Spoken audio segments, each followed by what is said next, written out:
तेरी मिट्टी में मिल। स्वागत है आप सभी का।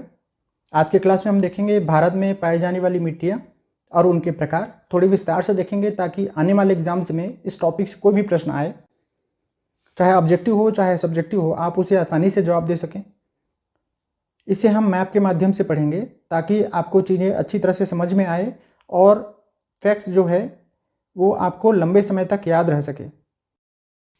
तो देखते हैं आज हम इसमें क्या क्या चीज़ कवर करने वाले हैं। सबसे पहले देखेंगे इनका क्रम, मतलब भारत में इनकी उपस्थिति के आधार पर या क्षेत्रफल के आधार पर या विस्तार के आधार पर इनका क्रम क्या है। इसी के साथ हम देखेंगे वो ये कौन से प्रकार की मिट्टियाँ हैं और इनका विस्तार कहाँ कहाँ पर है। इसके बाद इनकी मुख्य विशेषताएं क्या है और साथ ही साथ इनमें पाए जाने वाले प्रमुख तत्व क्या हैं जिनके आधार पर प्रश्न बनाए जाते हैं, तो हम ये भी इसमें इंक्लूड करने वाले हैं। और साथ ही हम USDA टेक्सोनॉमी के आधार पर इन मृदाओं का, इन मिट्टियों का प्रकार क्या है, नाम क्या है और इनका क्रम क्या है, ये भी देखेंगे, क्योंकि ये भी आजकल प्रश्न में पूछे जाते हैं। तो आइए शुरू करते हैं।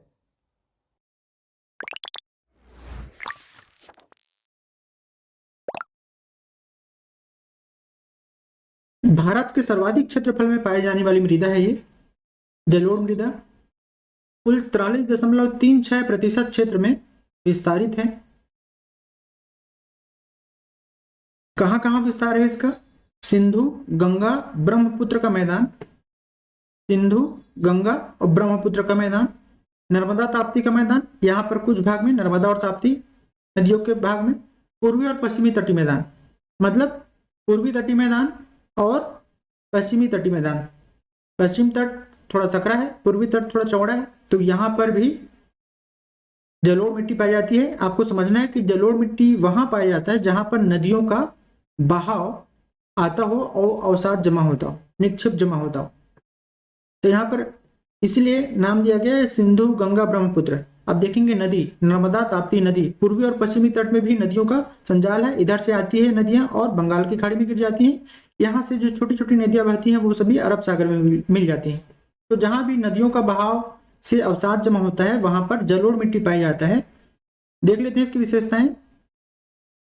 निर्माण कहाँ होता है, कैसे होता है? अवसादों से और निक्षेपों से। चूंकि ये सबसे अधिक क्षेत्रफल में पाया जाता है तो इसका आपको विस्तार भी, इसका क्षेत्रफल भी आपको याद रख लेना ज्यादा अच्छा रहेगा। 143.1 मिलियन हेक्टेयर, 143.1 मिलियन हेक्टेयर। इसके दो प्रकार होते हैं। पहला प्रकार होता है खादर। मैदानी क्षेत्रों में निम्न भागों में पाए जाने वाली मिट्टी जो हर साल बाढ़ की चपेट में आती है, मतलब नदियों का जो धार है, प्रवाह है, उसके क्षेत्र में आने वाली जो मिट्टियां होती है जिसमें हर साल नई नई मिट्टी आके जमा होती जाती है और इसी कारण उसमें ह्यूमस की अधिकता होती है, ये खादर मिट्टी कहलाते हैं। अब चूंकि ह्यूमस अधिक होता है तो जाहिर सी बात है उर्वरता उसमें बहुत अधिक होती है। दूसरा जो प्रकार है वह होता है बांगर मिट्टी। खादर के बाद जो मिट्टी पाई जाती है ऊपरी क्षेत्र में उसको बोलते हैं बांगर की मिट्टी।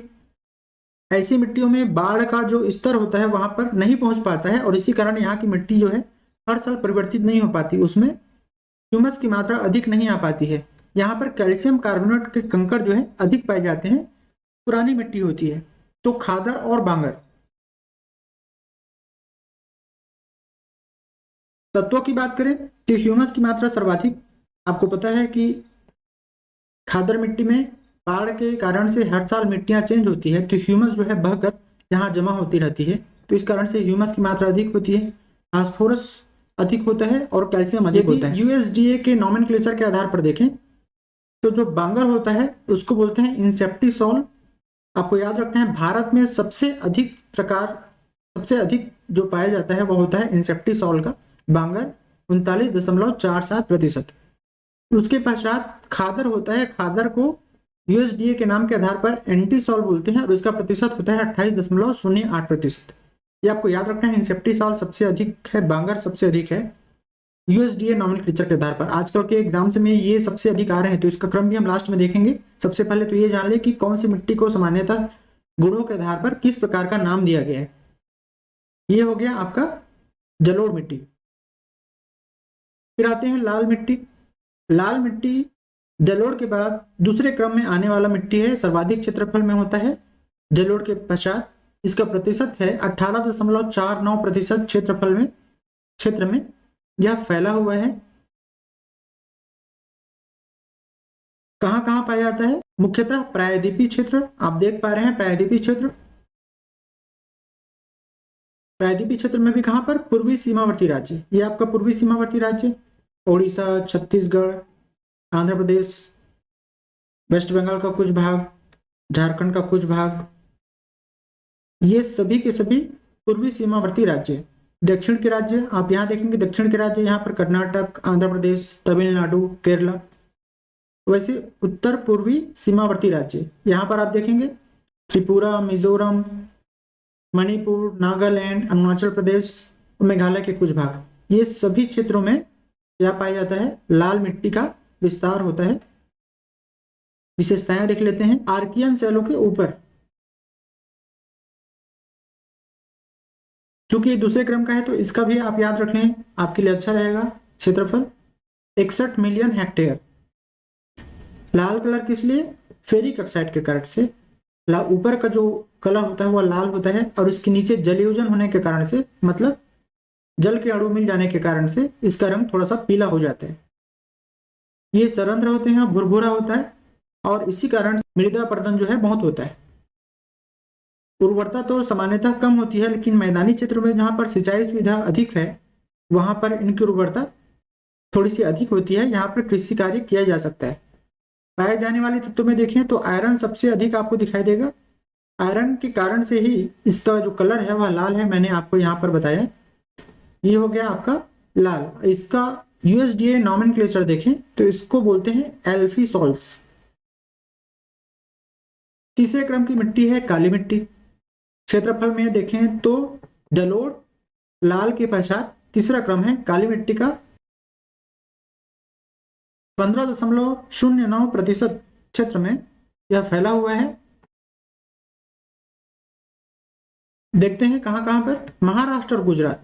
देखिए महाराष्ट्र और गुजरात में मुख्यतः यह फैला हुआ है, साथ ही पश्चिमी मध्य प्रदेश और दक्कन ट्रेप मुख्यतः इसी भाग को कहते हैं। पूरा दक्कन ट्रेप में यह फैला हुआ है। और आंशिक रूप से कहां कहां? कर्नाटक में, आंध्र प्रदेश में, तमिलनाडु में, राजस्थान में, छत्तीसगढ़, झारखंड, कुछ छुट एरिया में, बाकी राज्यों में भी फैला हुआ है। विशेषताएं देख लेते हैं। काली मिट्टियों को रेगुर चर्नोजेम्स या कपासी मिट्टी के नाम से भी जाना जाता है। कपासी मिट्टी इसलिए क्योंकि कपास की खेती के लिए सबसे ज्यादा उपयुक्त मिट्टी होती है। निर्माण कैसे होता है? अपक्षयित लावा या बेसाल्ट से इसका निर्माण होता है। यह प्रौढ़ टाइप का मृदा है, मतलब मैच्योर सॉइल्स है। सर्वाधिक उपजाऊ होता है और जल धारण की क्षमता जो है सर्वाधिक होता है, अत्यधिक होता है। जब ये शुष्क होती है, सूखा होता है, तो इसमें बड़ी बड़ी दरारें पड़ती है और जब नमी होती है, बारिश अधिक होती है तो यह चिपचिपा हो जाता है। साथ ही एल्युमिनियम, आयरन और ह्यूमस के कारण एक यौगिक का निर्माण होता है जिसका नाम है टाइटेनिफेरस मैग्नेटाइट। और यही वो यौगिक है जिसके कारण से इस मिट्टी का कलर जो है वह ब्लैक होता है, काला होता है। USDA नॉमेनक्लेचर के आधार पर यदि देखें तो इसका नाम है वर्टिसॉल्स। तत्व की बात करें तो जाहिर सी बात है सर्वाधिक उपजाऊ है। कारण इसलिए होगा क्योंकि सर्वाधिक पोषक तत्व इसमें होंगे potash, iron, aluminium, magnesium, calcium. सभी मिट्टियों में आप देखेंगे सबसे अधिक तत्व इसी मिट्टी में पाया जाता है, इसी कारण ये सबसे अधिक उपजाऊ होता है। पर्वतीय मिट्टी। पर्वतीय मिट्टी का जो क्षेत्रफल है वह है 5.51, नाम से स्पष्ट है, पर्वतों में पाई जाएगी। और सबसे बड़ा पर्वत हमारे यहाँ हिमालय पर्वत श्रृंखला। हिमालय पर्वत श्रृंखलाओं में ये मिट्टी पाई जाती है। मैंने यहाँ पर लिखा हुआ इसी चीज को। विशेषताएं देख लेते हैं। साधारणतः अम्लीय प्रकृति की होती है, हिमालय घाट की ढलानों में और ऊंचाइयों में पाई जाती है। दोमट प्रकार का होता है प्रकृति में और अपौढ़ मृदा होता है, मतलब इम्पिच्योर होता है। ह्यूमस की कमी होती है और पर्वतीय वृक्षों के लिए ही उपयुक्त होता है। USDA के आधार पर देखें तो इसका नाम है मोलिसॉल्स। मरुस्थली मृदा। मरुस्थली मृदा नाम से स्पष्ट है, जहां मरुस्थल होगा वहां मरुस्थली मृदा होगा। भारत के कुल 4.42% भाग में इसका विस्तार है। कहां कहां पर? राजस्थान, पश्चिमी अरावली क्षेत्र में। राजस्थान ये यहाँ पर अरावली पर्वत है, अरावली पर्वत की जो पश्चिमी भाग है यहाँ पर सर्वाधिक विस्तार है। उत्तरी गुजरात, सौराष्ट्र और कच्छ, ये आपका एरिया है वहां पर, और साथ ही आंशिक रूप से हरियाणा और पंजाब में भी आपको इस प्रकार की मिट्टी दिखाई दे सकती है। पोषक तत्वों की बात करें तो पोषक तत्व इसमें फास्फोरस और कैल्शियम सर्वाधिक मात्रा में पाए जाते हैं। शुष्क परिस्थितियों में हवाओं के निक्षेपण प्रक्रिया से इस मिट्टी का निर्माण होता है। जैविक पदार्थों की कमी होती है, नमी धारण निम्न होता है, इसी कारण यहाँ पेड़ पौधे नहीं उग पाते हैं।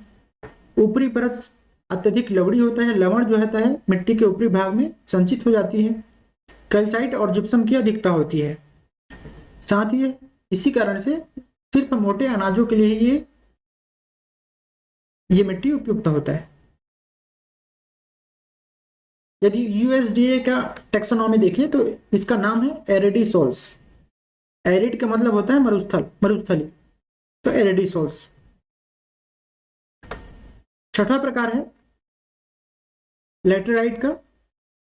3.70 3.70% क्षेत्र में इसका विस्तार है।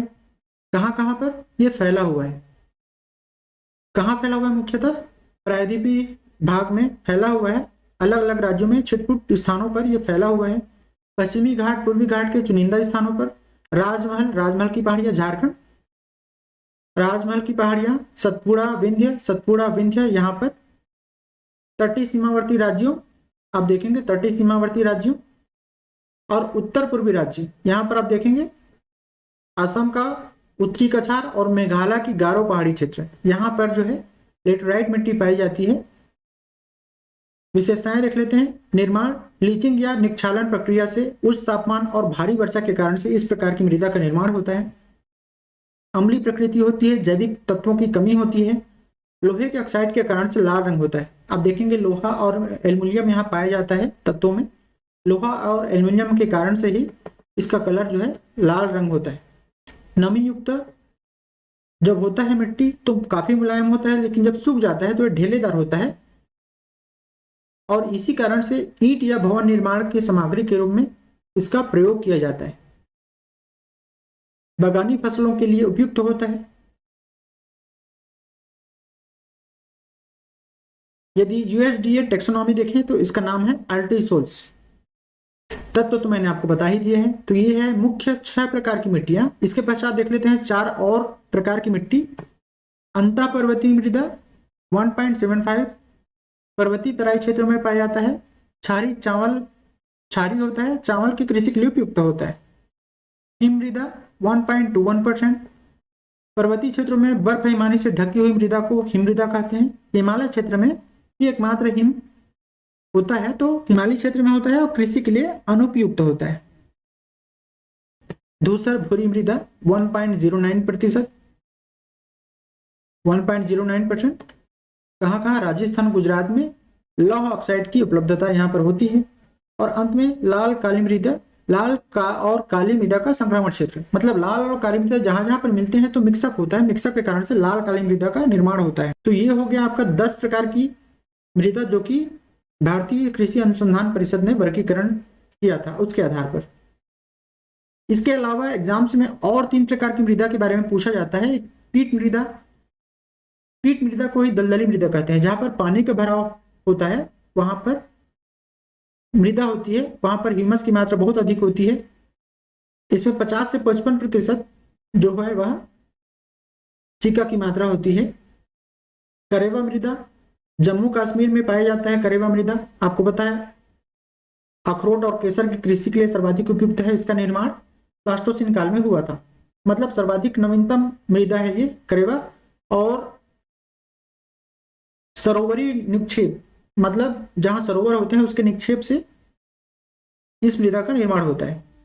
लवणी मृदा जहां पर लवण की मात्रा सबसे अधिक होती है। ऊपरी सतह पर लवण जम जाते हैं, व्हाइट हो जाता है, व्हाइट कलर हो जाता है, विशेषकर मरुस्थलीय क्षेत्र में। तो ऐसी मृदा को लवणी मृदा कहते हैं। यह हो गया 3 प्रकार की अन्य मृदाएं। अब देख लेते हैं इंसेप्टिसाल्स बांगर सर्वाधिक प्रतिशत 39.74%। एंटीसाल्स खादर 28.08%। एल्फीसॉल्स वर्टिसॉल्स ये लाल है, ये काला है। एरिडीसॉल्स मरुस्थलीय मृदा, अल्टीसॉल्स लेटराइट मृदा, मोलिसॉल्स पर्वतीय मृदा और अन्य मृदाएं। इस प्रकार से इनका क्रम और इनका प्रतिशत, सब प्रतिशत याद रखने की आवश्यकता नहीं है आपको, सबसे अधिक बस याद रखिएगा और इनका क्रम याद रखिएगा अधिक से कम की ओर। इस प्रकार से भारत की मृदाओं को यूएसडीए के आधार पर वर्गीकरण किया